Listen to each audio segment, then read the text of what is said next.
Greetings, esteemed viewers, and welcome to Taillingo, the channel dedicated to enhancing your English language proficiency through the art of storytelling. You'll learn English through story. Taillingo was created with the aim of making English learning both highly effective and enjoyable. If you're looking to reach the peak of English proficiency through entertaining stories and novels, don't forget to subscribe Taillingo and press bell icon. Snowdrop. It was the middle of winter, when the broad flakes of snow were falling around, that the queen of a country many thousand miles off sat working at her window. The frame of the window was made of fine black ebony, and as she sat looking out upon the snow, she pricked her finger, and 3 drops of blood fell upon it.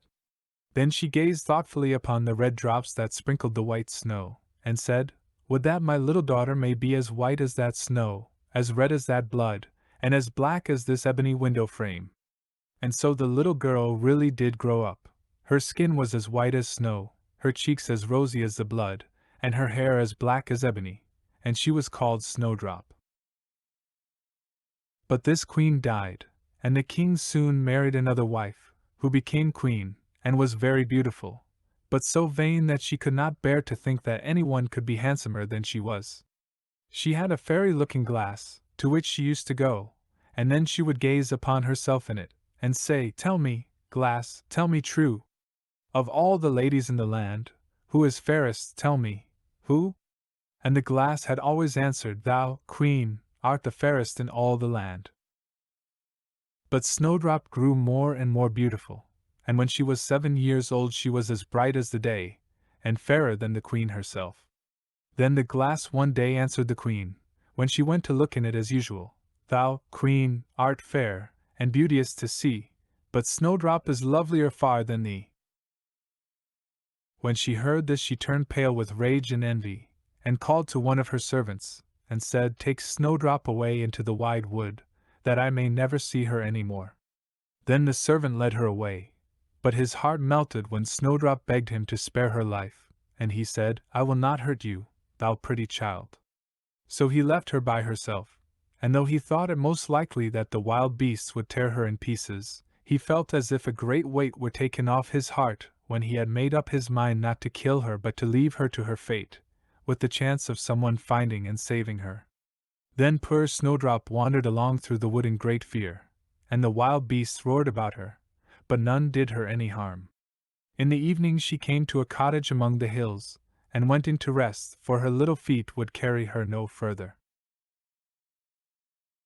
Everything was spruce and neat in the cottage. On the table was spread a white cloth, and there were 7 little plates, 7 little loaves, and 7 little glasses with wine in them, and 7 knives and forks laid in order, and by the wall stood 7 little beds. As she was very hungry, she picked a little piece of each loaf and drank a very little wine out of each glass, and after that she thought she would lie down and rest. So she tried all the little beds, but one was too long, and another was too short, till at last the 7th suited her, and there she laid herself down, and went to sleep. By and by in came the masters of the cottage. Now they were 7 little dwarfs, that lived among the mountains, and dug and searched for gold. They lighted up their 7 lamps, and saw at once that all was not right. The first said, "Who has been sitting on my stool?" The second, "Who has been eating off my plate?" The third, "Who has been picking my bread?" The fourth, "Who has been meddling with my spoon?" The fifth, "Who has been handling my fork?" The sixth, "Who has been cutting with my knife?" The seventh, "Who has been drinking my wine?" Then the first looked round and said, "Who has been lying on my bed?" And the rest came running to him, and everyone cried out that somebody had been upon his bed. But the 7th saw Snowdrop, and called all his brethren to come and see her, and they cried out with wonder and astonishment, and brought their lamps to look at her, and said, "Good heavens! What a lovely child she is!" And they were very glad to see her, and took care not to wake her, and the 7th dwarf slept an hour with each of the other dwarfs in turn, till the night was gone. In the morning Snowdrop told them all her story, and they pitied her, and said if she would keep all things in order, and cook and wash and knit and spin for them, she might stay where she was, and they would take good care of her. Then they went out all day long to their work, seeking for gold and silver in the mountains. But Snowdrop was left at home, and they warned her, and said, "The Queen will soon find out where you are, so take care and let no one in." But the Queen, now that she thought Snowdrop was dead, believed that she must be the handsomest lady in the land, and she went to her glass and said, "Tell me, glass, tell me true. Of all the ladies in the land, who is fairest, tell me, who?" And the glass answered, "Thou, Queen, art the fairest in all this land. But over the hills, in the greenwood shade, where the 7 dwarfs their dwelling have made, there Snowdrop is hiding her head, and she is lovelier far, O Queen, than thee." Then the Queen was very much frightened, for she knew that the glass always spoke the truth, and was sure that the servant had betrayed her. And she could not bear to think that anyone lived who was more beautiful than she was, so she dressed herself up as an old peddler, and went her way over the hills, to the place where the dwarfs dwelt. Then she knocked at the door, and cried, "Fine wares to sell." Snowdrop looked out at the window, and said, "Good day, good woman. What have you to sell?" "Good wares, fine wares," said she, "laces and bobbins of all colors." "I will let the old lady in. She seems to be a very good sort of body," thought Snowdrop, as she ran down and unbolted the door. "Bless me," said the old woman, "how badly your stays are laced. Let me lace them up with one of my nice new laces." Snowdrop did not dream of any mischief, so she stood before the old woman, but she set to work so nimbly, and pulled the lace so tight, that Snowdrop's breath was stopped, and she fell down as if she were dead. "There's an end to all thy beauty," said the spiteful Queen, and went away home. In the evening the 7 dwarfs came home, and I need not say how grieved they were to see their faithful Snowdrop stretched out upon the ground, as if she was quite dead. However, they lifted her up, and when they found what ailed her, they cut the lace, and in a little time she began to breathe, and very soon came to life again. Then they said, "The old woman was the Queen herself. Take care another time, and let no one in when we are away." When the Queen got home, she went straight to her glass, and spoke to it as before. But to her great grief it still said, "Thou, Queen, art the fairest in all this land. But over the hills, in the greenwood shade, where the 7 dwarfs their dwelling have made, there Snowdrop is hiding her head, and she is lovelier far, O Queen, than thee." Then the blood ran cold in her heart with spite and malice, to see that Snowdrop still lived, and she dressed herself up again, but in quite another dress from the one she wore before, and took with her a poisoned comb. When she reached the dwarf's cottage, she knocked at the door, and cried, "Fine wares to sell." But Snowdrop said, "I dare not let anyone in." Then the Queen said, "Only look at my beautiful combs," and gave her the poisoned one. And it looked so pretty, that she took it up and put it into her hair to try it. But the moment it touched her head, the poison was so powerful that she fell down senseless. "There you may lie," said the Queen, and went her way. But by good luck the dwarfs came in very early that evening, and when they saw Snowdrop lying on the ground, they thought what had happened, and soon found the poisoned comb. And when they took it away she got well, and told them all that had passed, and they warned her once more not to open the door to anyone. Meantime the Queen went home to her glass, and shook with rage when she read the very same answer as before, and she said, "Snowdrop shall die, if it costs me my life." So she went by herself into her chamber, and got ready a poisoned apple. The outside looked very rosy and tempting, but whoever tasted it was sure to die. Then she dressed herself up as a peasant's wife, and travelled over the hills to the dwarf's cottage, and knocked at the door. But Snowdrop put her head out of the window and said, "I dare not let anyone in, for the dwarfs have told me not."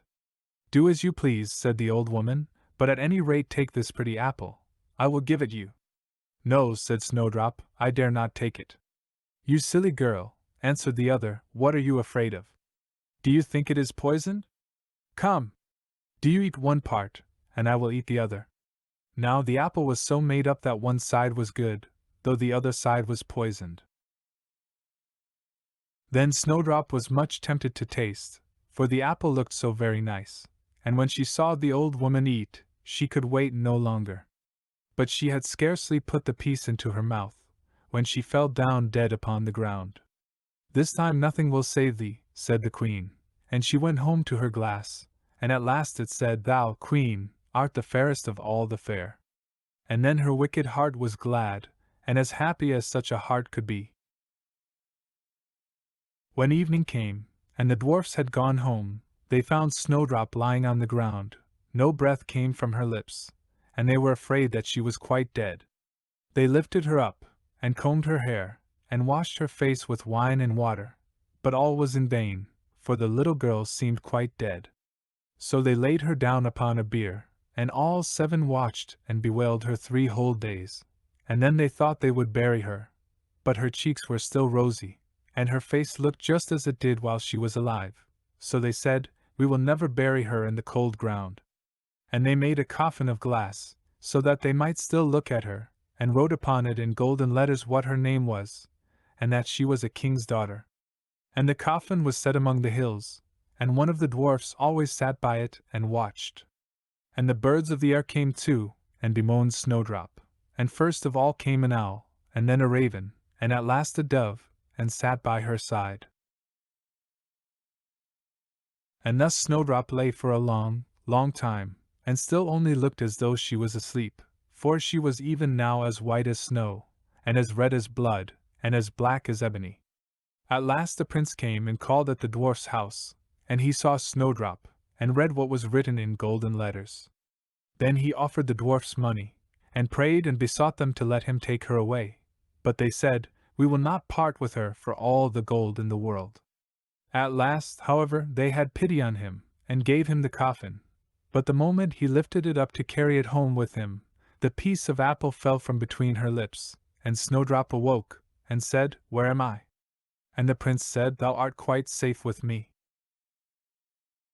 Then he told her all that had happened, and said, "I love you far better than all the world, so come with me to my father's palace, and you shall be my wife."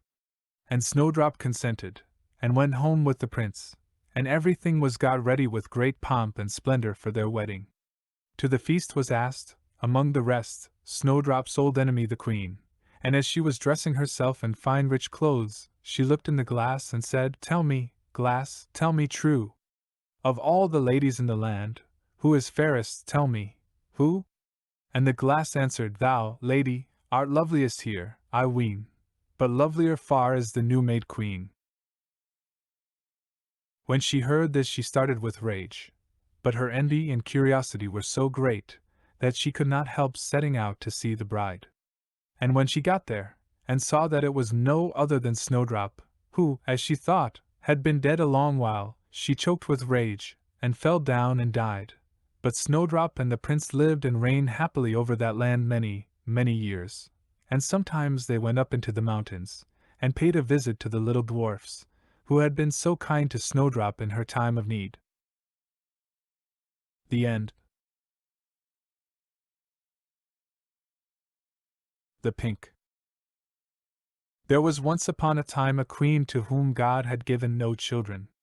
Every morning she went into the garden and prayed to God in heaven to bestow on her a son or a daughter. Then an angel from heaven came to her and said, "Be at rest, you shall have a son with the power of wishing, so that whatsoever in the world he wishes for, that shall he have." Then she went to the king, and told him the joyful tidings, and when the time was come she gave birth to a son, and the king was filled with gladness. Every morning she went with the child to the garden where the wild beasts were kept, and washed herself there in a clear stream. It happened once when the child was a little older, that it was lying in her arms, and she fell asleep. Then came the old cook, who knew that the child had the power of wishing, and stole it away, and he took a hen, and cut it in pieces, and dropped some of its blood on the queen's apron and on her dress. Then he carried the child away to a secret place, where a nurse was obliged to suckle it, and he ran to the king and accused the queen of having allowed her child to be taken from her by the wild beasts. When the king saw the blood on her apron, he believed this, fell into such a passion that he ordered a high tower to be built, in which neither sun nor moon could be seen, and had his wife put into it, and walled up. Here she was to stay for 7 years without meat or drink, and die of hunger. But God sent 2 angels from heaven in the shape of white doves, which flew to her twice a day, and carried her food until the 7 years were over. The cook, however, thought to himself, if the child has the power of wishing, and I am here, he might very easily get me into trouble. So he left the palace and went to the boy, who was already big enough to speak, and said to him, "Wish for a beautiful palace for yourself with a garden, and all else that pertains to it." Scarcely were the words out of the boy's mouth, when everything was there that he had wished for. After a while the cook said to him, "It is not well for you to be so alone, wish for a pretty girl as a companion." Then the king's son wished for one, and she immediately stood before him, and was more beautiful than any painter could have painted her. The 2 played together, and loved each other with all their hearts, and the old cook went out hunting like a nobleman. The thought occurred to him, however, that the king's son might some day wish to be with his father, and thus bring him into great peril. So he went out and took the maiden aside, and said, "Tonight when the boy is asleep, go to his bed and plunge this knife into his heart, and bring me his heart and tongue, and if you do not do it, you shall lose your life." Thereupon he went away, and when he returned next day she had not done it, and said, "Why should I shed the blood of an innocent boy who has never harmed anyone?" The cook once more said, "If you do not do it, it shall cost you your own life." When he had gone away, she had a little hind brought to her, and ordered her to be killed, and took her heart and tongue, and laid them on a plate, and when she saw the old man coming, she said to the boy, "Lie down in your bed, and draw the clothes over you." Then the wicked wretch came in and said, "Where are the boy's heart and tongue?" The girl reached the plate to him, but the king's son threw off the quilt, and said, "You old sinner, why did you want to kill me? Now will I pronounce thy sentence. You shall become a black poodle and have a gold collar round your neck, and shall eat burning coals, till the flames burst forth from your throat." And when he had spoken these words, the old man was changed into a poodle dog, and had a gold collar round his neck, and the cooks were ordered to bring up some live coals, and these he ate, until the flames broke forth from his throat. The king's son remained there a short while longer, and he thought of his mother, and wondered if she were still alive. At length he said to the maiden, "I will go home to my own country.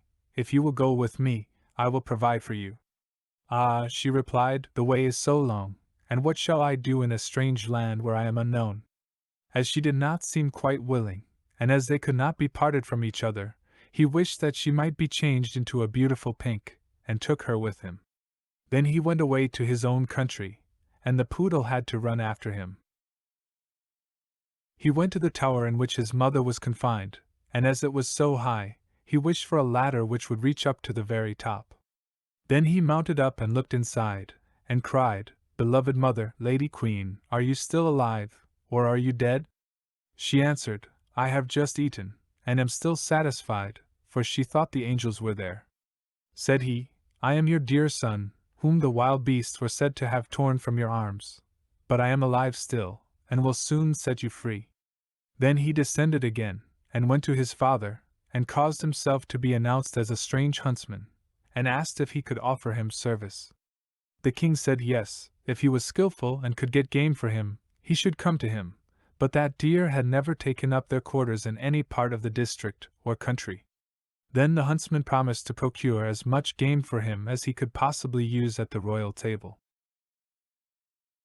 So he summoned all the huntsmen together, and bade them go out into the forest with him.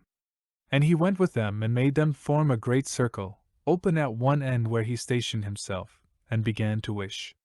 200 deer and more came running inside the circle at once, and the huntsman shot them. Then they were all placed on 60 country carts, and driven home to the king, and for once he was able to deck his table with game, after having had none at all for years. Now the king felt great joy at this, and commanded that his entire household should eat with him next day, and made a great feast. When they were all assembled together, he said to the huntsman, "As you are so clever, you shall sit by me." He replied, "Lord King, your majesty must excuse me, I am a poor huntsman." But the king insisted on it, and said, "You shall sit by me," until he did it. Whilst he was sitting there, he thought of his dearest mother, and wished that one of the king's principal servants would begin to speak of her, and would ask how it was faring with the queen in the tower, and if she were alive still, or had perished. Hardly had he formed the wish than the marshal began, and said, "Your Majesty, we live joyously here, but how is the queen living in the tower? Is she still alive, or has she died?" But the king replied, "She let my dear son be torn to pieces by wild beasts. I will not have her named." Then the huntsman arose and said, "Gracious Lord Father, she is alive still, and I am her son, and I was not carried away by wild beasts, but by that wretch the old cook, who tore me from her arms when she was asleep, and sprinkled her apron with the blood of a chicken." Thereupon he took the dog with the golden collar, and said, "That is the wretch," and caused live coals to be brought, and these the dog was compelled to devour before the sight of all, until flames burst forth from its throat. On this the huntsman asked the king if he would like to see the dog in his true shape, and wished him back into the form of the cook, in which he stood immediately, with his white apron, and his knife by his side. When the king saw him he fell into a passion, and ordered him to be cast into the deepest dungeon.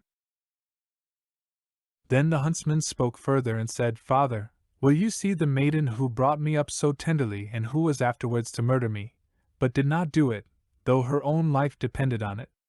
The king replied, "Yes, I would like to see her." The son said, "Most gracious father, I will show her to you in the form of a beautiful flower," and he thrust his hand into his pocket and brought forth the pink, and placed it on the royal table, and it was so beautiful that the king had never seen one to equal it. Then the son said, "Now will I show her to you in her own form," and wished that she might become a maiden, and she stood there looking so beautiful that no painter could have made her look more so. And the king sent 2 waiting maids and 2 attendants into the tower, to fetch the queen and bring her to the royal table. But when she was led in she ate nothing, and said, "The gracious and merciful God who has supported me in the tower, will soon set me free." She lived 3 days more, and then died happily, and when she was buried, the 2 white doves which had brought her food to the tower, and were angels of heaven, followed her body and seated themselves on her grave. The aged king ordered the cook to be torn in 4 pieces, but grief consumed the king's own heart, and he soon died. His son married the beautiful maiden whom he had brought with him as a flower in his pocket, and whether they are still alive or not is known to God. The end. Clever Elsie. There was once a man who had a daughter who was called Clever Elsie. And when she had grown up her father said, "We will get her married." "Yes," said the mother, "if only someone would come who would have her." At length a man came from a distance and wooed her, who was called Hans, but he stipulated that Clever Elsie should be really smart. "Oh," said the father, "she has plenty of good sense." And the mother said, "Oh, she can see the wind coming up the street, and hear the flies coughing." "Well," said Hans, "if she is not really smart, I won't have her." When they were sitting at dinner and had eaten, the mother said, "Elsie, go into the cellar and fetch some beer." Then Clever Elsie took the pitcher from the wall, went into the cellar, and tapped the lid briskly as she went, so that the time might not appear long. When she was below she fetched herself a chair, and set it before the barrel so that she had no need to stoop, and did not hurt her back or do herself any unexpected injury. Then she placed the can before her, and turned the tap, and while the beer was running she would not let her eyes be idle, but looked up at the wall, and after much peering here and there, saw a pickaxe exactly above her, which the masons had accidentally left there. Then Clever Elsie began to weep and said, "If I get Hans, and we have a child, and he grows big, and we send him into the cellar here to draw beer, then the pickaxe will fall on his head and kill him." Then she sat and wept and screamed with all the strength of her body, over the misfortune which lay before her. Those upstairs waited for the drink, but Clever Elsie still did not come. Then the woman said to the servant, "Just go down into the cellar, and see where Elsie is." The maid went and found her sitting in front of the barrel, screaming loudly. "Elsie, why do you weep?" asked the maid. "Ah," she answered, "have I not reason to weep? If I get Hans, and we have a child, and he grows big, and has to draw beer here, the pickaxe will perhaps fall on his head, and kill him. Then said the maid, "What a clever Elsie we have," and sat down beside her and began loudly to weep over the misfortune. After a while, as the maid did not come back, and those upstairs were thirsty for the beer, the man said to the boy, "Just go down into the cellar, and see where Elsie and the girl are." The boy went down, and there sat clever Elsie and the girl both weeping together. Then he asked, "Why are you weeping?" "Ah," said Elsie, "have I not reason to weep? If I get Hans, and we have a child, and he grows big, and has to draw beer here, the pickaxe will fall on his head and kill him." Then said the boy, "What a clever Elsie we have," and sat down by her, and likewise began to howl loudly. Upstairs they waited for the boy, but as he still did not return, the man said to the woman, "Just go down into the cellar, and see where Elsie is." The woman went down, and found all three in the midst of their lamentations, and inquired what was the cause. Then Elsie told her also that her future child was to be killed by the pickaxe, when it grew big and had to draw beer, and the pickaxe fell down. Then said the mother likewise, "What a clever Elsie we have," and sat down and wept with them. The man upstairs waited a short time, but as his wife did not come back and his thirst grew ever greater, he said, "I must go into the cellar myself and see where Elsie is." But when he got into the cellar, and they were all sitting together crying, and he heard the reason, and that Elsie's child was the cause, and the Elsie might perhaps bring one into the world some day, and that he might be killed by the pickaxe, if he should happen to be sitting beneath it, drawing beer just at the very time when it fell down, he cried, "Oh, what a clever Elsie," and sat down, and likewise wept with them. The bridegroom stayed upstairs alone for a long time. Then as no one would come back he thought, "They must be waiting for me below. I too must go there and see what they are about." When he got down, the five of them were sitting screaming and lamenting quite piteously, each outdoing the other. "What misfortune has happened then?" asked he. "Ah, dear Hans," said Elsie, "if we marry each other and have a child, and he is big, and we perhaps send him here to draw something to drink, then the pickaxe which has been left up there might dash his brains out if it were to fall down. So have we not reason to weep?" "Come," said Hans, "more understanding than that is not needed for my household. As you are such a clever Elsie, I will have you," and seized her hand, took her upstairs with him, and married her. After Hans had had her some time, he said, "Wife, I am going out to work and earn some money for us. Go into the field and cut the corn that we may have some bread." "Yes, dear Hans, I will do that." After Hans had gone away, she cooked herself some good broth and took it into the field with her.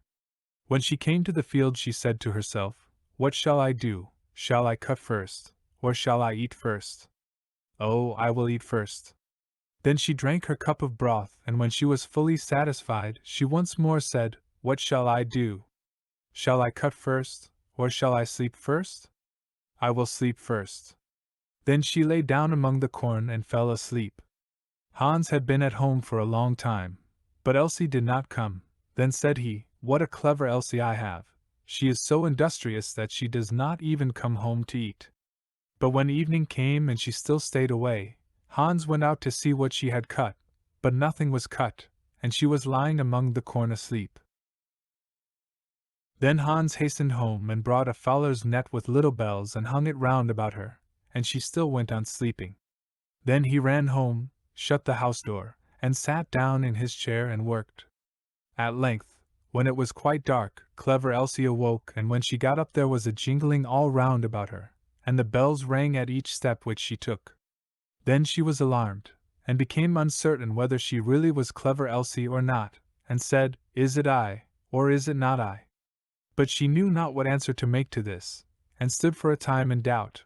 At length she thought, "I will go home and ask if it be I, or if it be not I, they will be sure to know." She ran to the door of her own house, but it was shut. Then she knocked at the window and cried, "Hans, is Elsie within?" "Yes," answered Hans, "she is within." Hereupon she was terrified, and said, "Ah, heavens! Then it is not I," and went to another door. But when the people heard the jingling of the bells they would not open it, and she could get in nowhere. Then she ran out of the village, and no one has seen her since. The end. The Miser in the Bush. A farmer had a faithful and diligent servant, who had worked hard for him 3 years, without having been paid any wages. At last it came into the man's head that he would not go on thus without pay any longer. So he went to his master, and said, I have worked hard for you a long time, I will trust to you to give me what I deserve to have for my trouble. The farmer was a sad miser, and knew that his man was very simple-hearted, so he took out threepence, and gave him for every year's service a penny. The poor fellow thought it was a great deal of money to have, and said to himself, Why should I work hard, and live here on bad fare any longer? I can now travel into the wide world, and make myself merry. With that he put his money into his purse, and set out, roaming over hill and valley. As he jogged along over the fields, singing and dancing, a little dwarf met him, and asked him what made him so merry. Why, what should make me downhearted? Said he. I am sound in health and rich in purse, what should I care for? I have saved up my 3 years' earnings and have it all safe in my pocket. How much may it come to? Said the little man. Full threepence, replied the countryman. I wish you would give them to me, said the other. I am very poor. Then the man pitied him, and gave him all he had, and the little dwarf said in return, As you have such a kind honest heart, I will grant you 3 wishes, 1 for every penny, so choose whatever you like. Then the countryman rejoiced at his good luck, and said, I like many things better than money. First, I will have a bow that will bring down everything I shoot at. Secondly, a fiddle that will set everyone dancing that hears me play upon it. And thirdly, I should like that everyone should grant what I ask. The dwarf said he should have his 3 wishes, so he gave him the bow and fiddle, and went his way. Our honest friend journeyed on his way too, and if he was merry before, he was now 10 times more so. He had not gone far before he met an old miser. Close by them stood a tree, and on the topmost twig sat a thrush singing away most joyfully. Oh, what a pretty bird, said the miser. I would give a great deal of money to have such a one. If that's all, said the countryman, I will soon bring it down. Then he took up his bow, and down fell the thrush into the bushes at the foot of the tree. The miser crept into the bush to find it, but directly he had got into the middle, his companion took up his fiddle and played away, and the miser began to dance and spring about, capering higher and higher in the air. The thorns soon began to tear his clothes till they all hung in rags about him, and he himself was all scratched and wounded, so that the blood ran down. Oh, for heaven's sake, cried the miser, Master! Master! Pray let the fiddle alone. What have I done to deserve this? Thou hast shaved many a poor soul close enough, said the other, thou art only meeting thy reward. So he played up another tune. Then the miser began to beg and promise, and offered money for his liberty, but he did not come up to the musician's price for some time, and he danced him along brisker and brisker, and the miser bid higher and higher, till at last he offered a round 100 of florins that he had in his purse, and had just gained by cheating some poor fellow. When the countryman saw so much money, he said, I will agree to your proposal. So he took the purse, put up his fiddle, and travelled on very pleased with his bargain. Meanwhile the miser crept out of the bush half naked and in a piteous plight, and began to ponder how he should take his revenge, and serve his late companion some trick. At last he went to the judge, and complained that a rascal had robbed him of his money, and beaten him into the bargain, and that the fellow who did it carried a bow at his back and a fiddle hung round his neck. Then the judge sent out his officers to bring up the accused wherever they should find him, and he was soon caught and brought up to be tried. The miser began to tell his tale, and said he had been robbed of his money. No, you gave it me for playing a tune to you, said the countryman. But the judge told him that was not likely, and cut the matter short by ordering him off to the gallows. So away he was taken, but as he stood on the steps he said, My lord judge, grant me one last request. Anything but thy life, replied the other. No, said he, I do not ask my life, only to let me play upon my fiddle for the last time." The miser cried out, "Oh, no! No! For heaven's sake, don't listen to him! Don't listen to him!" But the judge said, "It is only this once, he will soon have done." The fact was, he could not refuse the request, on account of the dwarf's third gift. Then the miser said, bind me fast, for pity's sake." But the countryman seized his fiddle, and struck up a tune, and at the first note judge, clerks, and jailer were in motion, all began capering, and no one could hold the miser. At the second note the hangman let his prisoner go, and danced also, and by the time he had played the first bar of the tune, all were dancing together, judge, court, and miser, and all the people who had followed to look on. At first the thing was merry and pleasant enough, but when it had gone on a while, and there seemed to be no end of playing or dancing, they began to cry out, and beg him to leave off. But he stopped not a whit the more for their entreaties, till the judge not only gave him his life, but promised to return him the 100 florins. Then he called to the miser, and said, "Tell us now, you vagabond, where you got that gold, or I shall play on for your amusement only." "I stole it," said the miser in the presence of all the people. "I acknowledge that I stole it, and that you earned it fairly." Then the countryman stopped his fiddle, and left the miser to take his place at the gallows. The end. And there you have it, folks. We've reached the end of this incredible story together, but the adventure doesn't stop here. We have a variety of story videos like this one available for your enjoyment. To watch more, just click here. If you've enjoyed this story and want more mind-blowing stories, be sure to smash that subscribe button and ring the notification bell so you never miss out on our next epic upload. Trust me, you won't want to miss what's coming next.